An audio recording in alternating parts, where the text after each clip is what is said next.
Саламатсыздарбы, кымбаттуу бүтүрүүчүлөр.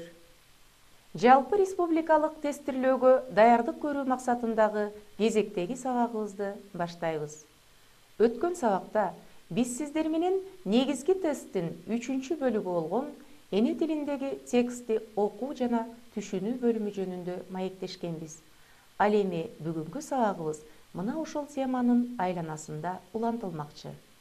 Сиздердин эсиңиздерге салып кете турган болсок, бул тапшырманы аткаруу үчүн текст 400-850 сөзгө чейинки сөздү өз ичине камтыйт дагы, ар түрдүү стилде, тактап айтканда, илимий, публицистикалык же көркөм документалдык стилдеги тексттерден 2 үзүндү же болбосо айрым бир маанилик жактан байланышкан, бири-бирин толуктаган үзүндүлөрдүн тобу болушу мүмкүн. Биз сиздер менен өткөн сабакта мына ошол өз алдынча турган бир текст болуп эсептелген Айгүл гүлү жөнүндө маектешкенбиз. Ал эми бүгүнкү сабакта бири-биринин маанилик жактан байланышкан, толуктаган, айрым учурда көз караштар боюнча каршы келген пикирди өз ичине камтыган 2 үзүндүнүн мазмуну менен таанышмакчыбыз. Мындай тапшырмалар сиздердин текстти кунт коюп окуп, ой жүгүртүп, талдап, жана карата түзүлгөн суроолорго так жооп берген жөндөмдүүлүгүңүздү баалайт. Эмесе, сиздер менен мына ошондой үзүндү тексттерге көңүл буруп, жана ошондой эле мазмунун таанышып, суроолорго жооп бергенге аракет кылып көрөлү. Тапшырма 2 үзүндүдөн турат дагы, үзүндүнүн биринчи бөлүгү байыркы замандан келгендер деп аталат. Жер жүзүндө жашоо тиричилик өкүм сүргөнүнө 4 миллиардтай жыл болуп калды. Бул убакыттын ичинде биздин планетабызда анда азыр жашаган жандыктарга окшобогон көптөгөн макулуктар жашап өткөн. Алардын айрымдары түр өзгөртүп, тиричиликтин кийинки формаларын, ал турсун азыркыларынын башатын түзгөн. Башкалары өз артынан тукум калтырбай жок болуп кетиши да алардын бир кезде бар болгондугунун тоо тек катмарларындагы таш болуп калган калдыктары менен издери гана эсибизге салып турат. Бирок ташка айланган калдыктарынан гана белгилүү болгон жандыктар күтүлбөгөн жерден биздин замандаштарыбыз болуп чыккан учурлар да болот. Мына ушундай тирүү байыркылардын эң белгилүү үлгүсү болуп, албетте, манжа канаттуу балыктардын заманбап өкүлү болгон латимерия эсептелет. Бул жандыктар жерде 400 миллион жыл мурун палеозой доорунун так ортосунда пайда болушкан. Бардык жагын эске алганда, дал ушул балыктар жер үстүндөгү омурткалуу жаныбарлардын баарынын башаты болгон болуш керек. Ал эми суудан чыкпай коюуну оң көргөн манжа канаттуу балыктар мезозой доорунун аяк ченинде болжолу менен 80 миллион жыл мурун курут болушкан. Тактап айтканда, 1938 жылга чейин ушундай деп ойлошкон. Аталган жылы болсо, Африканын чыгыш деңиз жээгиндеги балыкчылар канаттары жакшы өнүкпөй калган, колго окшогон түрү кызык балыкты кармап алышкан. Өз табылгасын алар жергиликтүү музейдин кызматчысы Маржори Латимерге көрсөтүшүп, ал белгилүү ихтиолог Джеймс Смитке кайрылган. Ошондо да сыккан профессор да көзү көрүп турган нерсеге араңдан зорго ишенип, алдындагы жандык бүтүндөй дүйнөнүн палеонтологдору динозаврлардан бир аз мурун жок болуп кеткенин анык билген макулук экенин түшүндү. Демек балдар, бул тексттен сиздер мына ушул биздин динозаврларга чейин эле жок болуп кетти деп эсептелген латимерия жөнүндөгү маалыматты өз ичине камтыгандыгы жөнүндө билип турасыздар. Ал эми кийинки үзүндү мына ошол биздин биринчи тексттеги үзүндүгө мааниси боюнча жакын экендигине көңүл буруп, кайрадан экранга карап көрөбүздөр. Экинчи үзүндү төмөнкүчө аталат. Күтүлбөгөн табылга. Изилдөөчүлөр Антарктиканын батыш бөлүгүндө иш жүргүзүп жатышкан. Ошол жердеги калыңдыгы 182 метрди түзгөн музду чуңкур айтып оюп, алар диаметри 20 сантиметр болгон тегерек тешик жасашты. Окумуштуулар жасалган тешикке узун трос менен көрмө камераны түшүрүшкөндө, креветкага окшогон белгисиз бир чаянсымал жаныбар адегенде объективдин жанынан сүзүп өтүп, анан троско жармашып алды. Ошол креветка сөрөйдүн чоңдугу 7,6 сантиметр эле. Тирүү чаянсымал жаныбардан башка изилдөөчүлөр Антарктикалык суулардан медузанын мурутун табышкан. Окумуштуулардын болжолдоосу боюнча, бүтүн жаныбардын чоңдугу 30 сантиметрге жетиши мүмкүн. Окумуштуулар жанагы креветка өңдүү жаныбар изилдөөлөр жүрүп жаткан жерге океандан сүзүп келе алмак эмес деп эсептешет. Анткени ага чейинки аралык 19 километрден ашып, изилдөөгө алынган суунун көлөмү болсо өтө аз болчу. Алиги жаныбардын суунун дал ушул участкасына туш болгону анча ыктымал эмес. Ошого чейин адистер күндүн жарыгы жетпеген жана суунун температурасы дээрлик тоңуу чегине жеткен муз катмарынын алдында микроорганизмдер гана өкүм сүрөт деп ойлоп келишкен.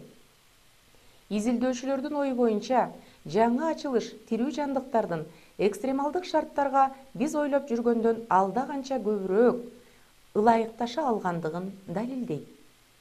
Изилдөөчүлөрдүн пикиринде, бул факт окумуштуулар үчүн ири жаныбарларды башка асман телолорунан, мисалы, Юпитердин Европа аттуу спутнигинен табуу ыктымалдуулугун жогорулатат. Демек, сиздер мааниси боюнча бири-бирине жакын келген эки үзүндүнүн мазмуну менен таанышып чыктыңыздар. Дагы бир эскерте кетчү нерсе, суроолор боюнча жоопторду издеген учурда сиздер ар убакта текстке кайрыла аласыздар. Эмесе азыр мына жогорудагы биринчи жана экинчи үзүндүү үчүн атайы түзүлгөн суроолорго көңүл буруп көрөбүз. Ал суроолор бири-бирин айрым учурда толуктайт, окумуштуунун же болбосо автордун көз карашын билдириши мүмкүн, же болбосо алар бири-бирине кайчы пикир дагы болуп калышы ыктымал. Анда эмесе экранга көңүл бурабыз. Биринчи үзүндүдө тирүү байыркылар деп кайсы жаныбарлар аталган? Жооптун варианттары төмөн жакта көрсөтүлөт. А. Жердин терең катмарларында жашагандар. Б. Таш болуп калган калдыктар түрүндө табылгандар. В. Тоо тектерине окшогондор. Жана Г. Жаңылыш түрдө эбак жок болуп кеткен деп эсептелгендер. Эмесе, биринчи үзүндүдөгү ар бир жооптун варианттарына талдоо жүргүзүп көрөлү. Алардын биринчисин карап көрүңүздөр. Демек, биринчи суроого А вариантындагы жоопту карап көрөлү. Ада жердин терең катмарларында жашагандар деп берилген. Бирок тексттин мазмунунда суунун терең катмарында, муздун терең катмарында жашаган жандыктар жөнүндө сөз болду. Бул жерде жердин терең катмарынан табылган жандык жөнүндө сөз болгон жок. Андыктан А варианты туура эмес жооп болуп эсептелет. Б вариантына көңүл буруп көрөлү. Таш болуп калган калдыктар түрүндө табылгандар тирүү байыркылар деп аталган жаныбарларга кирет деп берилген. Бул жооп дагы туура эмес. Байыркылардан калган жандыктар табылгандан кийин анын таш бетиндеги айрым бир сүрөттөлүшүнө окшош экендигин изилдөөчүлөр байкоо жүргүзгөн. Демек, бул жооп дагы туура жоопко кирбейт. В вариантында тоо тектерине окшогондор деген жооп берилген. Демек, жаныбарларды тоо тектерине окшоштурууга мүмкүн эмес. Андыктан бул жооп дагы логикалык жактан туура келбегендиктен туура эмес жооптордун катарына кирет. Ошентип, биз бул суроого туура жооп катары Г вариантын эсептесек болот. Тактап айтканда, жаңылыш түрдө эбак жок болуп кеткен деп эсептелген жандыктар биздин бүгүнкү учурдагы тирүү байыркылар деп эсептеген жаныбарларга кирээрин текстте айтылып өткөн. Ушул сыяктуу эле кийинки тапшырмага дагы көңүл буруп көрөлү. Мында биринчи үзүндү баарыдан мурда эмнени далилдеп турат деген суроо берилет. Көңүл буруп көрсөңүздөр, бул тапшырмадагы биринчи үзүндүгө ылайык түзүлгөндүгү анын суроосунан эле байкалып турат. Жооптун варианттарына көңүл буруп көрүңүздөр. Жалпы биринчи үзүндүнүн мазмуну боюнча ой жүгүртүп көрүп, туура жоопту аныктаганга аракет кылып көрөлү. А. Миллиарддаган жылдардын ичинде жерде көптөгөн ар түрдүү жаныбарлар жашап өткөн. Бирок бул жерде далилдөөчү эч кандай маалымат болбогондуктан, бул жалпы гана мазмунуна тиешелүү сүйлөм болгондуктан, туура жооптордун катарына кирбейт. Б варианты. Азыркы тирүү жандыктар бул байыркы формалардын түрү өзгөргөн уландысы деген жооп берилген. Эмесе көңүл буруп көрөлү.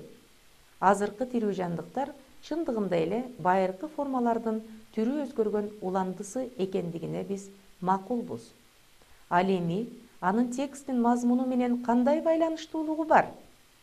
Бизди кызыктыргандыгы, байыркы жок болуп кетти деп эсептелген жандыктардын бүгүнкү күндө биздин замандаш экендигин далилдөө болуп саналат. Андыктан бул жооп дагы туура эмес жооптордун катарына кирет. В вариантында жашоонун байыркы формаларын изилдөөнү таш болуп катып калган калдыктар боюнча гана жүргүзүүгө болот деп айтылган. Албетте, бул дагы туура жооп эмес. Анткени таш бетиндеги калган сүрөттөмөлөр, калдыктар биздин байыркы жаныбарларды изилдөөгө жардам берет. Ал эми алардын айрым бир табылгалары мына ошол жок болуп кетти дегендерди жокко чыгарат. Натыйжада бул жооп изилдөө үчүн жардам тийгизгени менен байыркы жандыктарды таптакыр жер бетинен жок болуп кетти дегенге каршы турат. Андыктан В варианттагы туура эмес жооптордун катарына кирет. Туура жооп байыркы мезгилдерде жашаган айрым жаныбарлар биздин замандаштарыбыз болуп чыкты деген сүйлөм эсептелет. Бул сүйлөм биздин текстте дагы кездешкендигин биз дароо эле аныктап алсак болот.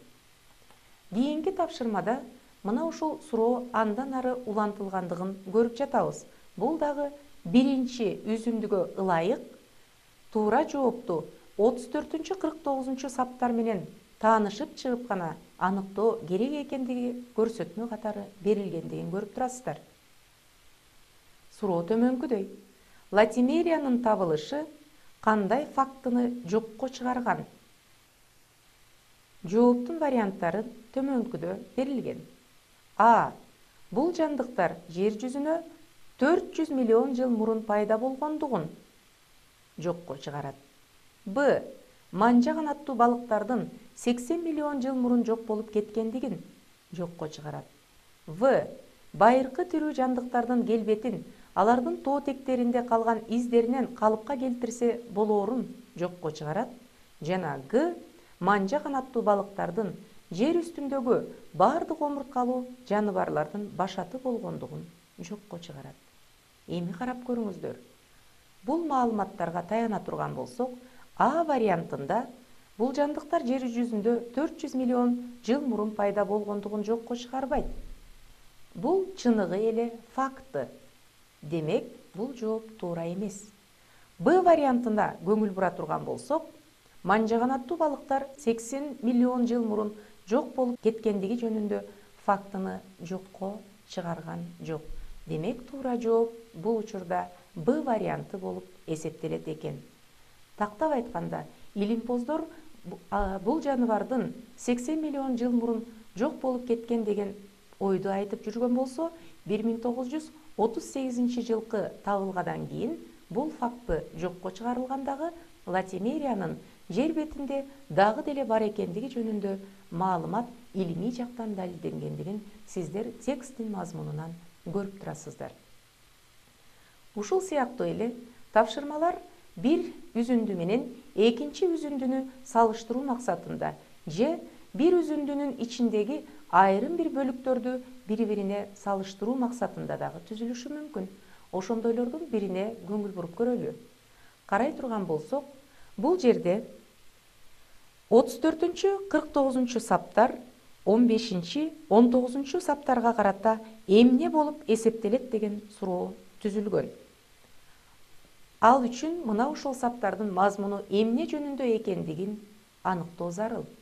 34-48 саптарда окумуштуулардын изилдөөлөрүнө ылайык таш бетиндеги айрым сүрөттөр деңиз алдында табылган латимериянын так өзү экендиги аныкташкан.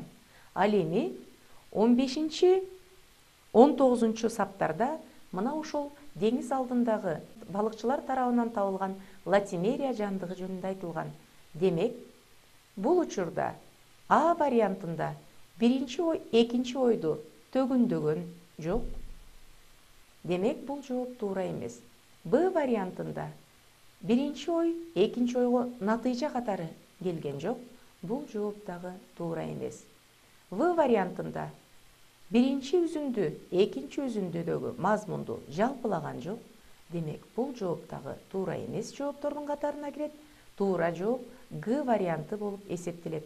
Анткени чындыгында эле балыкчылар тарабынан табылган латимерия жандыгы анын байыркы экендиги окумуштуулар тарабынан кийинки үзүндүдө далилденгендиги жөнүндө айтылган. Демек, эң маанилүүсү бул жерде суроо менен иштеп жаткан учурда сөзсүз түрдө көрсөтүлгөн үзүндүгө кайра-кайра үңүлүп карап, бирин экинчисине салыштырып, анын же далилдегенин, же төгүндөгөнүн аныктап алууга өзүнүн жардамын тийгизет деген ойду айткым келет. Эмесе, кийинки тапшырмага көңүл буруп көрөлү. Мында экинчи үзүндүгө ылайык түзүлгөн суроону көрүп турасыздар. Ал мындайча: шитен чаянчасынын да бактериялар коомдоштугунун да жашоосундагы кандай жалпы өзгөчөлүк алардын биздин мезгилге чейин сакталып келүүсүнө мүмкүнчүлүк берген деген суроо берилген. А варианты денесинин түзүлүшү. Демек, бул бактерия менен шитен чаянчасынын бүгүнкү күнгө чейин жашап келүүсүнө анын дене түзүлүшү гана жардам берүү дегенден биз алыспыз. Андыктан А варианты туура эмес жоопторго кирет. Б варианты жылуу сууда жашагандыгы. Бул жооп дагы логикага жатпайт. Анткени Антарктика өтө суук, катаал. Андыктан тереңдиктеги муз алдында жашаган жандык жылуу сууда жашашы мүмкүн эмес. Бул жооп туура эмес жооптордун катарына кирет. Албетте, шитен чаянчасы бактериялар сыяктуу эле өтө тез өнүгөт. Бирок биздин мезгилге чейин сактап келүүсүнө анын тез өнүгүүсү анчейин деле маанилүү эмес. Бул жооп дагы туура эмес жоопторго кирет. Себеби канчалык тез өнүккөн жандыктар дагы эгер атаандаштары көп болсо, башка жандыктар үчүн азык зат катары пайдаланып кетсе, көбөйүп бүгүнкү күнгө жетиши мүмкүн эмес болчу. Демек, В варианты дагы туура эмес жоопторго кирет дагы. Туура жооп катары албетте Г варианты атаандаштары жок болгондугу деген жооп эсептелет. Эң маанилүүсү сөзсүз түрдө тексттин мазмуну менен таанышып чыгуу абзел. Бүгүнкү сабак сиздер үчүн кандайдыр бир пайда келтирген болсо, биз сиздер үчүн абдан кубанычта болмокчубуз. Ушуну менен сабагыбыз соңуна келип жетти. Келээрки сабакта көрүшкөнчө сак саламатта калыңыздар.